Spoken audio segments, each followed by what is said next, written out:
ఆరాధనకై మనము చేరవచ్చి ఉండగా ఆరాధనకు సహాయకరంగా రోమిలకు రాసిన పత్రిక 6వ అధ్యాయం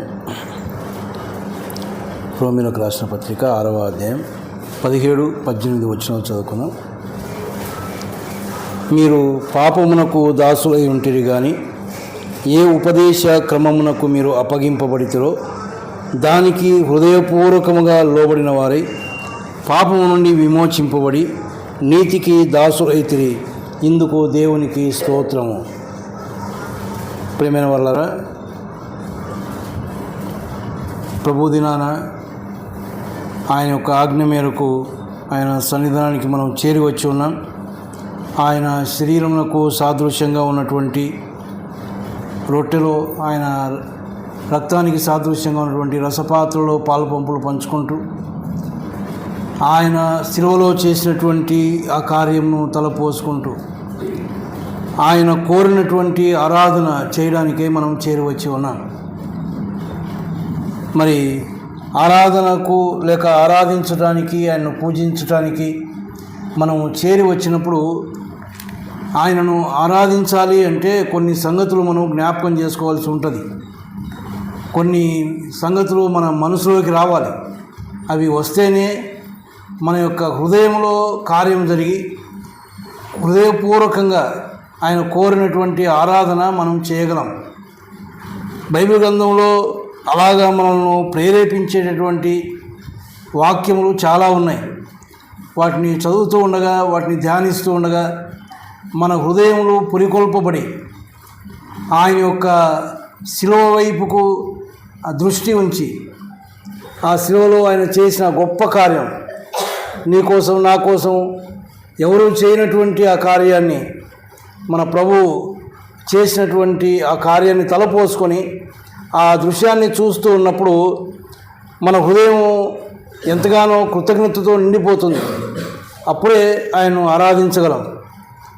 అటువంటి ఆరాధనని ఆయన కూడా కోరుకుంటా ఉన్నాడు. అపోస్తులైనటువంటి పౌలు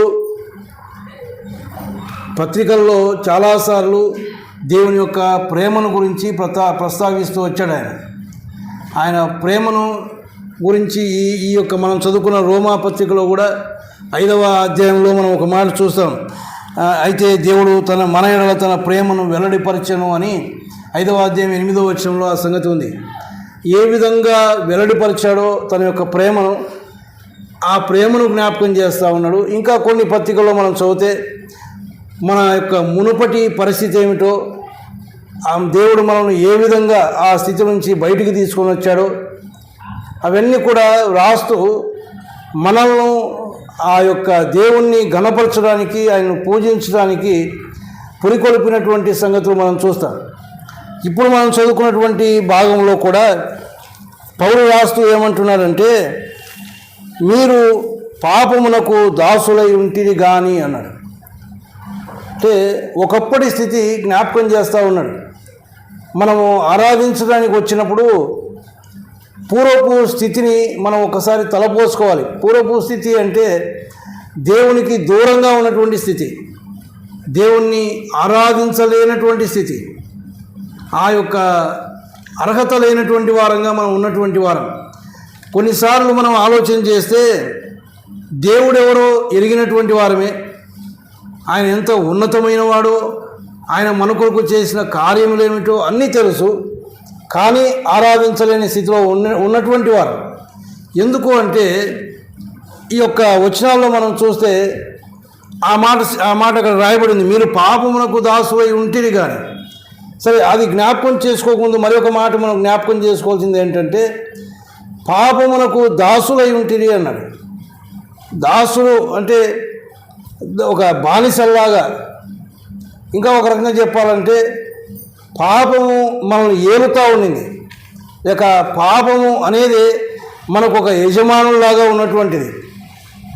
ఆ యజమానుడు ఎలాగ చెప్తే అలాగ నడుచుకున్నట్టు, పాపము ఎలాగ నడిపిస్తే అలాగ మనం నడుచుకున్నాం. మన యొక్క ఇష్టం కూడా కాదు, పాపమే మనం ఏలుతూ ఉండింది అని మనం చూస్తాం. యేసు ప్రభు వారు కూడా శరీరధారిగా ఉన్నప్పుడు యోహాను సువార్త 8వ అధ్యాయం 34వ వచనంలో ఏమని ఉంటుందంటే, పాపము చేయ ప్రతి వాడును పాపమునకు దాసుడు అన్నాడు. పాపం చేసే ప్రతి వాడు పాపానికి దాసుడైపోయాడు. ఆ స్థితిని పౌలు మనకు జ్ఞాపకం చేస్తాడు. మీరు పాపమునకు దాసులై ఉంటిరి, పాపం ఎలాగ నడిపిస్తే అలాగ మీరు నడుచుకున్నటువంటి వారు, పాపం యొక్క అధికారం కింద మీరు ఉన్నటువంటి వారు, పాపము నాకు బానిసలుగా ఉన్నటువంటి వారు. మనమే ఒకసారి ఆలోచన చేస్తే చాలాసార్లు అందులో నుంచి బయటికి రావాలని అనుకున్నాం, కానీ బయటికి రాలేనటువంటి పరిస్థితి. ఎందుకు? బానిసలం అయిపోయాం. ఆ బంధకాల్లోనే మనం ఉండిపోయినటువంటి వారు. కానీ అందుకే అన్నాడు, మీరు దాసులై ఉంటిరి కానీ ఏ ఉపదేశ క్రమమునకు మీరు అప్పగింపబడితురో అన్నాడు. ఒక ఉపదేశం మనకు వినిపించబడింది, ఆ ఉపదేశానికి మనల్ని మనం అప్పగించుకున్నాము అని జ్ఞాపకం. ఈ స్థితికి మనం రావాలంటే ఈనాడు ఆ పాపమునకు దాసులై ఉన్నటువంటి మనం మరి ఆ యొక్క పాపపు దాసత్వాన్ని నుంచి విడిపించబడి, ఆ బంధకాల నుంచి విడిపించబడి నెమ్మదిగా దేవుని యొక్క సన్నిధిలో కూర్చొని ఆయన్ను ఆరాధించే స్థితికి మనం వచ్చాము అంటే ఒక ఉపదేశం మనకు వినిపించబడింది. ఏంటి ఆ ఉపదేశము అంటే చూడండి, కొరింథీయులకు రాసిన మొదటి పత్రిక 15వ అధ్యాయం, కొరింథీయులకు రాసిన మొదటి పత్రిక 15వ అధ్యాయము 3-4 వచనాల్లో మనం చూస్తే, నాకియబడిన ఉపదేశం మొదట మీకు అప్పగించి తిని, అదేమనగా లేఖనముల ప్రకారము క్రీస్తు మన పాపముల నిమిత్తము మృతి నొందెను, సమాధి చేయబడెను, లేఖనముల ప్రకారం 3వ దినమున లేపబడెను. ఉపదేశం ఏంటి? ఇదిగో మన పాపముల నిమిత్తము క్రీస్తు మృతి పొందాడు, ఆయన సమాధి చేయబడ్డాడు, ఆయన తిరిగా లేపబడినాడు అనే సంగతి. అంటే పాపమునకు మనం దాసులమైనాం, ఆ పాపము దాసత్వం నుంచి బయటికి రాలేనటువంటి పరిస్థితిలో మనం ఉన్నాం. కానీ క్రీస్తుని బట్టి క్రీస్తు మన పాపము నిమిత్తం మృతి పొందాడు. ఆ యొక్క దాసత్వం నుంచి విడిపించడానికి ఏ వెల అయితే చెల్లించాలో ఆ వెలను ఆయన చెల్లించాడు. అందుకే ఇదే కొరింథీయులకు రాసిన పత్రికలో అంటాడు, మీరు వెలపెట్టి కొనబడినటువంటి వారు అని కదా. 6వ అధ్యాయంలో అనుకుంటున్నా మాట, కొరింథీయులకు రాసిన మొదటి పత్రిక 6వ అధ్యాయం 20వ వచనంలో, విలువ పెట్టి కొనబడిన వారు గనుక అన్నాడు. విలువ పెట్టి మనల్ని కొనుక్కుంటే ఆ దాసత్వం నుంచి విడిపించాడు, ఆ బానిసత్వం నుంచి మనల్ని విడిపించాడు, ఆయన బంధకాలలో నుంచి మనల్ని విడిపించాడు. సాతాను యొక్క హస్తాలలో బంధించబడినటువంటి వారం, సాతానుడు ఏ విధంగా నడిపిస్తే ఆ విధంగా నడుచుకుంటున్నటువంటి వారం, పాపమునకు సంపూర్ణంగా విధేయులమైనటువంటి వారు. ఏ విధంగా నడిపిస్తే ఆ విధంగా, ఏ పాపానికి నడిపిస్తే ఆ పాపం, దేవుని యొక్క భయం లేకుండా ఉన్నాము. అయితే అక్కడి నుంచి విడిపించబడాలి, ఆ స్వాతంత్రాన్ని మనం కోరుకున్నాం, కానీ మన చేత కాలేదు. మన యొక్క స్వనీతి వలన మనం దాన్ని సంపాదించుకోలేకపోయాం. ఎన్ని తాపత్రయాలు పడ్డామో తెలియదు. ఒక్కొక్కరం ఒక్కొక్క విధమైనటువంటి అనుభవాలు మనం కలిగి ఉన్నాం, కానీ ఏవి కూడా మనం విమోచించలేదు. కానీ కేవలం క్రీస్తు యొక్క రక్తం, ఆ క్రీస్తు యొక్క ఒక ఉపదేశం మనకు వినిపించబడింది. ఏ ఉపదేశం అది అంటే, క్రీస్తు మన పాపముల నిమిత్తం చనిపోయాడు. ఎలాంటి మరణం అది? పాపమునకు రావాల్సిన శిక్ష ఉంది, ఆ శిక్షను మనకు బదులుగా ఆయన తీసుకున్నాడు.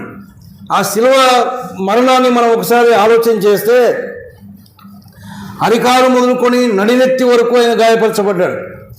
ఆ ఒక్కొక్క గాయం లేక ఒక్కొక్క పరిస్థితి మనం ఆలోచన చేస్తే పాపానికి చెల్లించవలసినటువంటి విలువ ఎంత భయంకరమైందో మనకు అర్థమవుతుంది. ఎందుకు అంటే ఇది ఒక్కరి పాపమునకు చెల్లించిన విలువ కాదు, ఇది లోక పాపం కొరకు ఆయన లోక పాపము యొక్క విలువను చెల్లించాడు. ఒక్కొక్కరు ఒక్కొక్క విధమైనటువంటి భయంకరమైనటువంటి పాపంలో ఉన్నటువంటి వారు, బంధకాల్లో ఉన్నటువంటి వారు. అటువంటి పాపాలకు వెల అంటే మనకు తెలుసు. ఆ శిలువ కార్యాన్ని మనం తలపోసుకుంటే ఎటువంటి వెల ఆయన చెల్లించాడో మనకు అర్థమవుతుంది. ఈ జీవితకాలం అంతట్లో కూడా ఆయన అనుభవించినటువంటి బాధలు అనేకం ఉన్నాయి. హేళన చేయబడ్డాడు, అవమానపరచబడ్డాడు, చాలామంది ఎగతాళి చేశారు ఆయన్ను. ఆయన మరి బాగు చేస్తున్నప్పుడు కూడా, స్వస్థత పరుస్తూ ఉన్నప్పుడు కూడా, నువ్వు దయ్యముల వల్ల ఆయన వాటిని చేస్తూ ఉన్నాడు అని ఆయనను అవమానపరిచాడు. ఆయనను దేవునిగా అంగీకరించలేదు. ఆయన ఎన్ని కార్యాలు చేసినా ఆయన దేవునిగా అంగీకరించలేదు. అనేకసార్లు ఆయనలో తప్పులు పట్టాలని ప్రయత్నించినటువంటి వారు. ఇవన్నీ కాకుండా ఆ శిలువ వేయబడడానికి ముందు ఆయన తీసుకొని వచ్చారు. న్యాయస్థానం ముందు నిలబెట్టారు.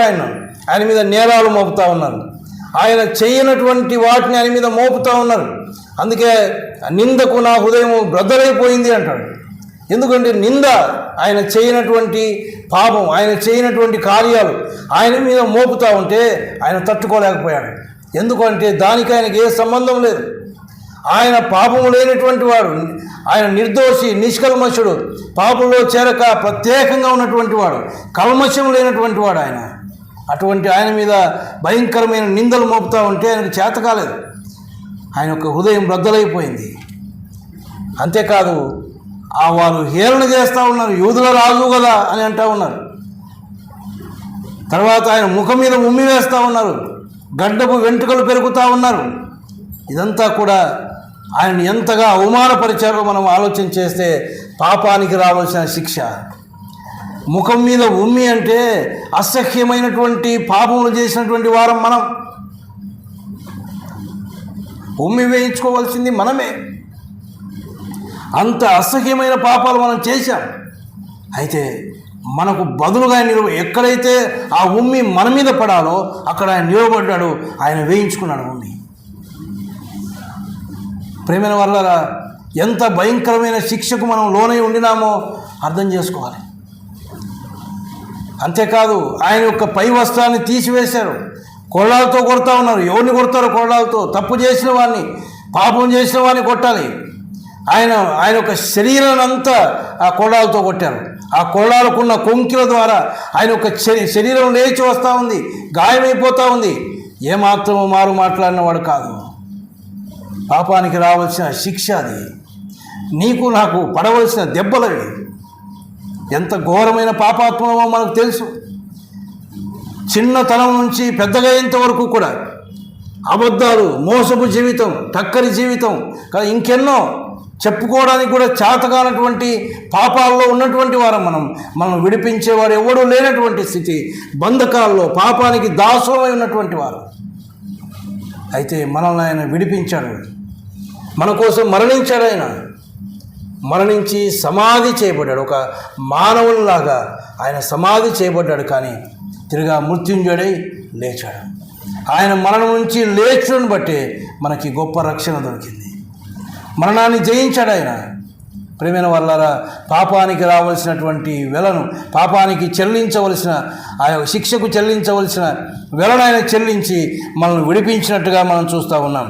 అంతేకాదు మరి ఇంకొక మాట ఏముంటుందంటే, అది యోహాను సువార్త 8వ అధ్యాయంలో 32వ వచనంలో, సత్యము మిమ్మల్ని స్వతంత్రులుగా చేయను అన్నాడు. సత్యము అనేది రెండు విధాలుగా మనం చూస్తాం. నేనే సత్యం అన్నాడు యేసు ప్రభు. అంటే ప్రభు అయినటువంటి యేసు క్రీస్తే ఆయన శిలువ మరణము ద్వారా మనల్ని స్వతంత్రులుగా చేశాడు. ఆ వేలను చెల్లించి స్వతంత్రులుగా చేశాడు. తర్వాత ఆయన వాక్యమే సత్యం. ఇదో ఆయన యొక్క ఉపదేశం. ఆ యొక్క వాక్యము ద్వారా మనం దర్శించాడు. ఆయన 2000 సంవత్సరాల క్రితమైన శిలువలో మరణించాడు. ఆ యొక్క వార్తను మన దగ్గరికి పంపించాడు. ఆయన ఎందుకొరకు శిలువలో మరణించాడో, ఎలాంటి మరణాన్ని ఆయన అనుభవించాడో, ఆయన ఎందు విశ్వాసం ఉంచితే మనకి ఎలాగ రక్షణ దొరుకుతుందో ఆ యొక్క సువార్తను మనకు వినిపింపజేశాడు. ఆ వాక్యాన్ని మన దగ్గరికి తీసుకొని వచ్చాడు. ఆయన మనం ఉన్న చోటికే తీసుకొని వచ్చాడు. మనం ఎన్నడూ వెతుకుంటూ పోలేదు. మనం ఉన్న స్థలానికే ఎన్నిసార్లు తీసుకొని వచ్చాడు కూడా తెలియదు. ఒక్కసారికే మనం మాట వినలేదు. పదే పదే మనల్ని దర్శించి మనకు ఆ వాక్యాన్ని వినిపించి మన హృదయాల్లో కార్యం జరిగించాడు ఆయన. అందుకే ఇంకో మాట అక్కడ ఏముందంటే, రోమిలకు రాసిన పత్రికలోనే మనం ఇందాక చదువుకున్నటువంటి భాగంలోనే, ఏ ఉపదేశ క్రమమునకు మీరు అప్పగింపబడితురో దానికి హృదయపూర్వకంగా లోబడినటువంటి వారై, హృదయపూర్వకంగా దానికి లోబడేటువంటి మనసు మనకిచ్చాడు ఆయన మన హృదయాన్ని తెరవకపోతే మనం ఏం చేయలేము. పరిశుద్ధాత్మని యొక్క కార్యాలు కూడా అక్కడ జరిగినట్టు మనం చూస్తాం. ప్రియమైన వారలారా, ఆ రక్షణ మనకివ్వడానికి కేవలము శిలువలో మరణించి వదిలేయలేదు, కానీ ఆ కార్యాన్ని మన దగ్గరికి తీసుకొని వచ్చాడు. ఆ వర్తమానాన్ని మన దగ్గరికి తీసుకొని వచ్చాడు. మన హృదయాల్లో కార్యం జరిగించాడు. ఆయనకు మనసు ఇవ్వడానికి మనలో కార్యం జరిగించాడు. దాన్ని ఎప్పుడైతే మనం హృదయపూర్వకంగా దానికి లోబన్నామో అప్పుడు జరిగినటువంటి కార్యం ఏంటంటే పాపము నుంచి విమోచింపబడి అని మనం చూస్తాం. ఎప్పుడైతే ఆ యొక్క వాక్యానికి హృదయపూర్వకంగా ఇష్టపూర్వకంగా లోబడినామో ఆ పాపం నుంచి విమోచన మనకు దొరికి ఎంత సునాయాసంగా ఏం ప్రయాస లేకుండా ఆ యొక్క రక్షణ మనం అనుభవిస్తూ ఉన్నాం. కానీ ఆ రక్షణ సిద్ధపరచడానికి మన ప్రభు అయిన యేసుక్రీస్తు పొందిన బాధ, వేదన, ఆ మరణం ఎంత భయంకరమైంది. కానీ కేవలం ఆ యొక్క వార్త మనకు వినబడిన తర్వాత హృదయపూర్వకంగా మనం దానికి లోబడి ప్రభువా నేను పాపిని అనగానే మన పాపములు క్షమించాడు ఆయన. ఆ పాప బంధకాల నుంచి మనల్ని విడిపించాడు ఆయన. స్వతంత్రుడుగా చేశాడు ఆయన. ఈనాడు మనం దేనికి దాసులం అయ్యామంట? నీతికి దాసులమైనమంట అన్నాడు. ఒకప్పుడు పాపానికి దాసులం, ఇప్పుడు నీతికి దాసులం. పాపపు బంధకముల నుంచి, పాపమునకు మరి రావాల్సినటువంటి శిక్ష నుంచి మనల్ని తప్పించాడు. అంత మాత్రమే కాదు, పాపము యొక్క బంధకాలను విరగొట్టాడు ఆయన. వాటి నుంచి స్వతంత్రులుగా మనల్ని చేశాడు. ఈ యొక్క మాటలు మనం ఆలోచన చేసేటప్పుడు సేనాదయములు పట్టిన వాని గురించి మనం ఒకసారి ఆలోచన చేస్తే వాని పరిస్థితి అదే. వాడు కూడా ఆ దయ్యముల చేత బంధించబడినటువంటి వాడు సమాధంలో తిరుగుతున్నటువంటి వాడు, చచ్చిపోయినటువంటి వాటి మధ్య ఉన్నటువంటి వాడు. మన పరిస్థితి కూడా అదే. అలాంటి స్థితిలో ఉన్నటువంటి వారం మనం. ఇంతకుముందు మన సహవాసం ఎవరితో? చనిపోయిన వారితోనే. కానీ అక్కడి నుంచి దేవుడు మనల్ని విమోచించాడు, తన బిడ్డలుగా చేసుకున్నాడు. అందుకొరకై ఆయన గాయపరచబడ్డాడు. ఆయన తన అమూల్యమైనటువంటి రక్తమును ఆయన చిందించాడు. పాపమునకు దాసులై ఉంటుంది అన్నాడు. ఇప్పుడు దేనికి దాసులం? నీతికి దాసు. ఎంత విరుద్ధం! పాపానికి నీతికి ఎంత వ్యత్యాసం ఉంది. ఆ స్థితి నుంచి ఈ స్థితికి ఆయన మనల్ని తీసుకొని వచ్చాడు. ఇదంతా కేవలం మన ప్రభు అయినటువంటి యేసుక్రీస్తు ద్వారా మాత్రమే. అందుకే అంటున్నాడు, ఇందుకు దేవునికి స్తోత్రం. ఈ కార్యాన్ని బట్టి దేవునికి స్తోత్రం. ఆ పాప బంధకాల్లో ఉన్నప్పుడు నన్ను విడిపించేవాడు లేడు. ఆయన ఉపదేశం నాకు ఇచ్చాడు. దానికి లోబట్టును బట్టి నాకు విడుదల ఇచ్చాడు, నీతికి దాసునిగా చేశాడు. ఇందుకు దేవునికి స్తోత్రం. కారణం చెప్తా ఉన్నాడు, నేను పాపానికి దాసునై ఉంటిని కాబట్టి దేవునికి స్తోత్రం అనడం లేదు. పాపానికి దాసు అయినందుకు కాదు దేవునికి స్తోత్రం, దాన్ని విడిపించినందుకు దేవునికి స్తోత్రం. ఆయనకు స్తోత్రం చెప్పేటప్పుడు కారణం చెప్పాలి. కారణం లేకుండా ఏమి స్తుతిస్తాం ఆయన? కారణం కూడా అర్థమయ్యే కారణం. పాపము నుంచి విడిపించి నీతికి దాసులుగా చేసినందుకు స్తోత్రం. ఒకప్పుడు ఆ పాత జీవితంలో నుంచి నన్ను విడిపించి సంతోషకరమైనటువంటి జీవితం నాకు ఇచ్చినందుకు స్తోత్రం. ఒకప్పుడు మిమ్మల్ని ఆరాధించే భాగ్యం నాకు లేదు నాయన, మీ సన్నిధిలో అడుగుపెట్టే భాగ్యం నాకు లేదు, అడుగుపెట్టే భాగ్యం ఇచ్చావు, నీకు స్తోత్రం. ఎంత ధన్యత నాకు ఇచ్చావు, మీకు స్తోత్రం. ఇవన్నీ చెప్పాలంటే ఆ అనుభవాలు మనకు ఉండాలి. ఆ స్థితి ఏమిటో ఈ స్థితి ఏమిటో అర్థమైతే, దేవుడు ఎంత ధన్యకరంగా మనల్ని చేశాడో మనకు అర్థమవుతే, మనల్ని ఎంత ప్రేమించాడో మనకు అర్థమవుతే, శిలువలో మన స్థానంలో ఆయన చేసిన కార్యం ఏంటో మనకు అర్థమైతే, ఆయన పాదముల దగ్గర సాష్టాంగపడి ఆయన ఆరాధిస్తాం. హృదయపూర్వకంగా ఆయన ఆరాధిస్తాం. అట్టి ఆరాధన నీ నుంచి నా నుంచి ఆయన కోరుకుంటా ఉన్నాడు. ప్రేమైన వల్ల పాపములకు మనం దాసులమై ఉంటిమి, కానీ ఏ ఉపదేశ క్రమములకు మీరు అప్పగింపబడితురో దానికి హృదయపూర్వకంగా లోబడిన వారే పాపము నుంచి విమోచించబడి నీతికి దాసులైతిరి. ఇందుకు దేవునికి స్తోత్రం. ఇప్పుడు మనం పాపానికి దాసులం కాదు, ఇప్పుడు నీతికి దాసులం. కాబట్టి దేవునికి స్తోత్రం. ఆ విధంగా ఆయన చేసిన కార్యాలన్నింటినీ తలపోసుకుంటూ ఆయన స్తుతించి ఆరాధించడానికి దేవుడు తన కృప అనుగ్రహించును గాక.